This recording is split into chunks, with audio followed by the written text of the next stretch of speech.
আসসালামু আলাইকুম। প্রিয় দর্শক, উত্তরায় যে যুদ্ধবিমান বিধ্বস্ত হয়েছে সে ঘটনা নিয়ে বেশ কিছু বিতর্ক তৈরি হয়েছে। প্রথমত, কত লোক মারা গেছে এই সংখ্যাটা সরকার যেটা প্রকাশ করছে সেটা অনেকেই গ্রহণ করছেন না, অনেকের কাছে সেটা বিশ্বাসযোগ্য মনে হচ্ছে না। এটা একটা ঘটনা। যারা আহত হয়েছেন তাদের সুচিকিৎসা হচ্ছে কিনা এটা নিয়েও অনেক নানা রকম প্রশ্ন আছে। আর বিপরীত দিকে এই ঘটনার পর একটা শিক্ষা প্রতিষ্ঠানে এত বড় একটা দুর্ঘটনার পর বলা হচ্ছিল যে সারা দেশে যে চলমান এইচএসসি পরীক্ষা আছে সেই পরীক্ষাটার পরবর্তী পরীক্ষাগুলো স্থগিত করা হবে। সেই স্থগিতটা করতে করতে সোমবার দিন ঘটনা ঘটেছে। সোমবার দিন দুপুরে, সোমবার বিকেলের মধ্যে হতে পারত। সোমবার বিকেলের মধ্যে জাতীয় শোক ঘোষণা করা হয়েছে পরের দিনের জন্য, কিন্তু পরীক্ষা স্থগিত করা হয়নি। সেই পরীক্ষা স্থগিত করতে করতে করা হয়েছে সোমবার দিবাগত রাত 2:45টার সময়। এটা আসলে একটা নজিরবিহীন ঘটনা। রাত 2:45টার সময় ঘোষণা এসেছে যে পরের দিন এইচএসসি পরীক্ষা যেটা হওয়ার কথা সেটাকে স্থগিত করা হবে। এটা খুবই স্বাভাবিক। যারা পরের দিন সকালে এইচএসসি পরীক্ষা দিতে যাবেন তারা নিশ্চয়ই রাত 2:45টা পর্যন্ত এই সামাজিক মাধ্যমে অন্য একটা মন্ত্রণালয়ের দায়িত্বপ্রাপ্ত উপদেষ্টা মানে মাহফুজ আলম, তিনি তথ্য মন্ত্রণালয়ের দায়িত্বে আছেন, তার ফেসবুক পেজে একটা ঘোষণার উপর নির্ভর করবে অথবা তার জন্য অপেক্ষা করবে। এটা আসলে খুবই একটা অস্বাভাবিক ব্যাপার। তারপরও তাই হয়েছে। পরের দিন যখন সবাই গিয়েছেন, যে জেনেছেন যে পরীক্ষা হচ্ছে না, পরীক্ষা স্থগিত করা হয়েছে, ঠিক আছে, এ পর্যন্ত হলো। কিন্তু অনেকের কিন্তু এতে অনেকে ক্ষুব্ধ হয়েছেন, অনেক শিক্ষার্থী ক্ষুব্ধ হয়েছেন, অনেক অভিভাবক ক্ষুব্ধ হয়েছেন এবং তারা দাবি করেছেন যে পরীক্ষা পেছানো হবে কি হবে না, পরীক্ষা স্থগিত করা হবে কি হবে না, এই যে সিদ্ধান্ত দিতে যে সিদ্ধান্তহীনতা এবং যার ফলে সারা দেশের মানুষকে একটু দুর্ভোগে ফেলে দেওয়া, সারা দেশের স্টুডেন্টদেরকে একটা বেকায়দায় ফেলে দেওয়া, এই দায়টা শিক্ষা মন্ত্রণালয়ের দায়িত্বপ্রাপ্ত উপদেষ্টাকে নিতে হবে। এই মন্ত্রণালয়ের দায়িত্বপ্রাপ্ত উপদেষ্টাকে অধ্যাপক সিআর আবরার দাবি উঠেছে যে ওনাকে পদত্যাগ করতে হবে। এই দাবিতে শিক্ষার্থীরা কিন্তু সচিবালয়ের কাছেও গিয়েছে, সচিবালয়ের সামনে যে বিক্ষোভ করে সদাশয় সরকারের পুলিশের হাতে বেধড়ক পিটুনিও খেয়েছে।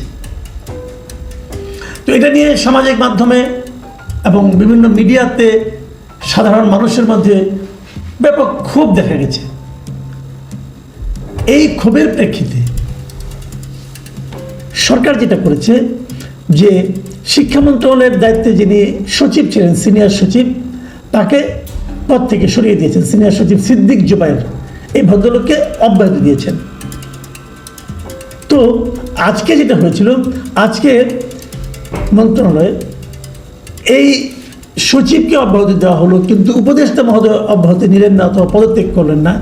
এ সংক্রান্ত কিছু প্রশ্ন এই উপদেষ্টা মহোদয়কে সিআর আবরারকে করেছেন সাংবাদিকরা।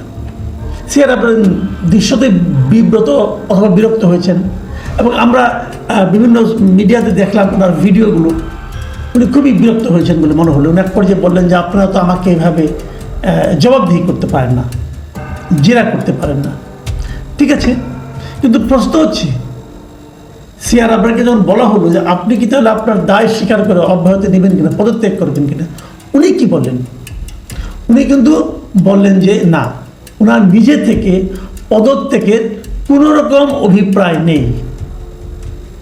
উনি কি বলেছেন, আমি ওনার কথাটা কোট আনকোট আপনাদেরকে পড়ে শোনাই। উনি বলেছেন, আমার পদত্যাগ চাওয়া হয়েছে, আমি নিজে থেকে করার কোনো অভিপ্রায় নেই, কারণ এখানে আমার কাজের কোনো ব্যত্যয় হয়েছে বলে আমি মনে করি না।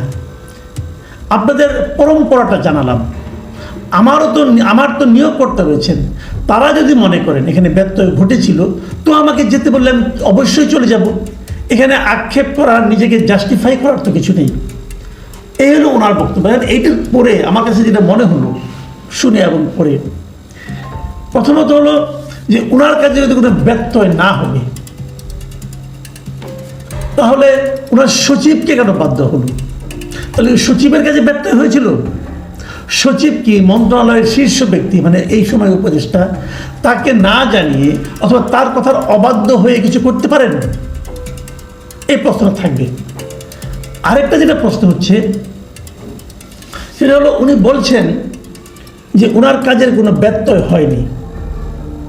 দুপুরে 1টার সময় এত বড় একটা দুর্ঘটনা ঘটলো, আপনি সারা দিনে পরীক্ষা স্থগিত হবে কি হবে না, পরীক্ষা যে স্থগিত হবে, যেহেতু রাত্র 2:45টায় স্থগিত আপনি করেছেন, তার মানে স্থগিত হওয়াটাই উচিত ছিল। এই উচিত বিষয়টা উপলব্ধি করতে আপনার 14 ঘন্টা সময় লাগলো। আপনি সারা দিন গেল, এর মধ্যে ঘোষণা দিতে পারলেন না। এই যে না পারাটা, এটা কি দায়িত্ব পালনে আপনার ব্যত্যয় নয়? আপনি তো জাস্ট পারেন নাই, আপনি ফেল করেছেন। আপনি টিচার মানুষ, নিশ্চয়ই পাস ফেলের পার্থক্যটা বুঝেন। আপনি ডাহা ফেল মেরেছেন, তো আপনি ব্যত্যয় হয়নি বলে ভাবছেন কিভাবে? এই জিনিসটা আমার উপলব্ধিতে আসে না। আরেকটা কথা উনি বলেছেন যে আমি এমনি পদত্যাগ করব না, যদি আমার নিয়োগকর্তা তারা যদি আমাকে বলেন তাহলে পদত্যাগ করবো। লক্ষ্য করেন, আমারও তো নিয়োগকর্তা রয়েছেন, তারা যদি মনে করেন যে ওনার নিয়োগকর্তাকে,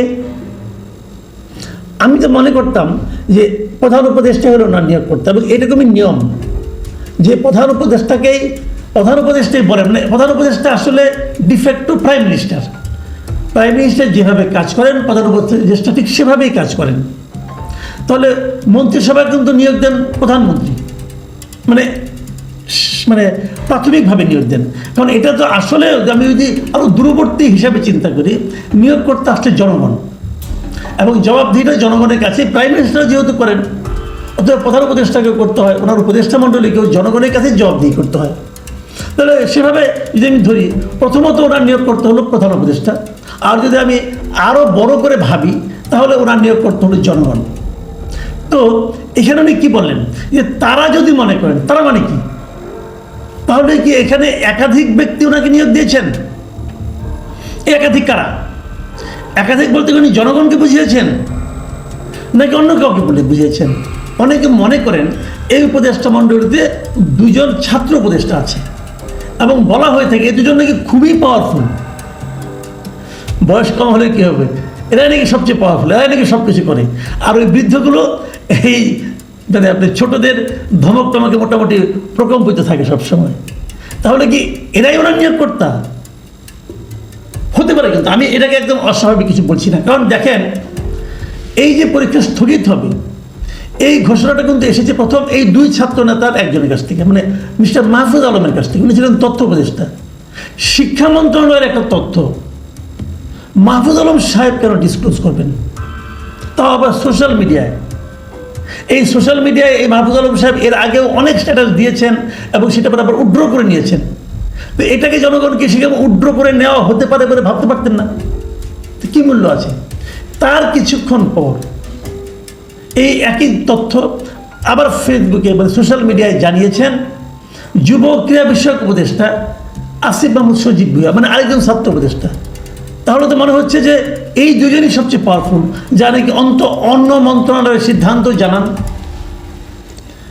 আমি আরেকটা কথা বলি, যদি আমরা মনে করি যে জনগণই ওনার নিয়োগ করতাম, জনগণ যে ওনাকে আর চাচ্ছেন না, জনগণ যে ওনার ব্যর্থতাকে চোখে আঙুল দিয়ে দেখিয়ে দিয়েছেন, এটা কি এই শিক্ষা উপদেষ্টা এখনও খেয়াল করেন নাই? উনি কি এখনও টের পাচ্ছেন না জনগণ ওনাকে চাচ্ছেন না? জনগণ যে ওনাকে চাচ্ছে, তার পক্ষে একটি প্রমাণও কি উনি দেখাতে পারবেন? আমি একটা কথা বলি, আমি একটা প্রমাণের মতো আপনাদেরকে দিই। সেই প্রমাণটা হলো এরকম যে এই ঘটনা যখন আমি পড়লাম প্রথম দুপুরবেলায়, তারপরে বিকেলের দিকে, মানে আমি যখন এটা পড়ছি, যখন আমি এই মানে আপনার এইটা কন্টেন্টটা তৈরি করছি, তার ঠিক 2 ঘন্টা আগে আমি আমার এই চ্যানেলে একটা জরিপের মতো করেছিলাম। 2 ঘন্টার রেজাল্ট আপনাদেরকে আমি বলতে পারি। আমি প্রশ্ন করেছিলাম যে রাত 2:45টায় এইচএসসি পরীক্ষা স্থগিতের ঘোষণা দেওয়ায় অপেশাদারত্বের অভিযোগ উঠেছে শিক্ষা উপদেষ্টা CR আবরারের বিরুদ্ধে। শিক্ষার্থীরা দাবি তুলেছে তার পদত্যাগের, তবে CR আবরার বলেছেন পদত্যাগের কোনো ইচ্ছা তার নেই। আপনি কি মনে করেন শিক্ষা উপদেষ্টা পদত্যাগ করা উচিত? এই ছিল আমার প্রশ্ন। 3টা অপশন ছিল। একটাই ছিল তার অনতিবিলম্বে পদত্যাগ করা উচিত, দ্বিতীয় অপশন ছিল না তার পদত্যাগ করার দরকার নেই, তৃতীয় অপশন ছিল মন্তব্য করতে চাই না।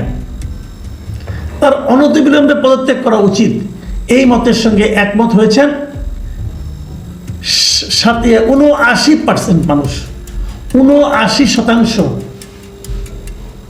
ভোটার বলেছেন যে তার অনতিবিলম্বে পদত্যাগ করা উচিত। আর তার পদত্যাগ করার দরকার নেই এটা বলেছেন ১৬% মানুষ, আর মন্তব্য করতে চাননি ৫% মতামত দানকারী। কত লোক মতামত দিয়েছেন? এই 2 ঘন্টায় মতামত দিয়েছেন ৯,২০০ জন লোক।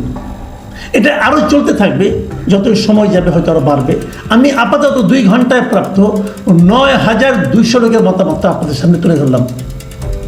প্রিয় দর্শক, এরা তো এই দেশেরই নাগরিক। তো সিআর আবরার সাহেব কেন থাকতে চাচ্ছেন ক্ষমতা আঁকড়ে? উনি অনেক বড় অবস্থানে ছিলেন, ওনার সুনাম ছিল। এই বদনাম উনি কেন নিতে যাচ্ছেন? উনি তো প্রমাণ করেছেন উনি ফেল করেছেন। তো না পারার পর এরকম ব্যর্থতা নিয়েও গদি আঁকড়ে থাকার যে মানসিকতা, এই মানসিকতাকে আমরা কি বলবো? সিআর আবরার সাহেব, আপনাকে আমি দীর্ঘদিন ধরে চিনি এবং আপনাকে পছন্দই করি আসলে, কিন্তু এখন আর কি বলা যায় আপনাকে সেই শব্দটা মানে ঠোঁট পর্যন্ত এলেও আমি উচ্চারণ করতে চাচ্ছি না, আপনি বুঝে নেন। প্রিয় দর্শক, আপনার